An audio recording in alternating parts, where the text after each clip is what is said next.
Hello everyone and welcome back. News headlines in English for 20th November.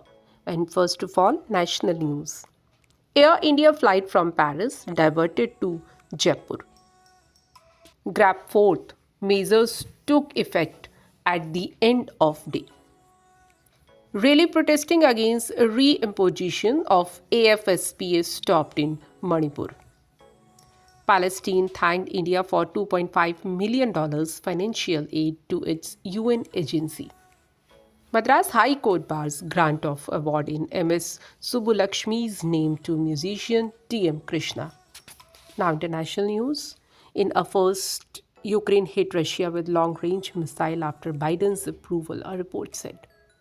Elon Musk's SpaceX launched GSAT-20, ISRO's latest communication satellite.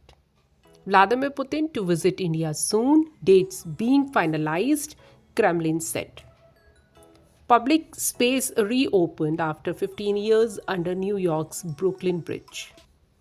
And now some sports news. Sunil Gavaskar picked two franchises who should go for KL Rahul in IPL 2025 auction. PCB appointed Shahid Aslam as Pakistan cricket team's batting coach. Australia star wants team to pull off Cheteshwar Pujara in Test series versus India. Now, news related to business.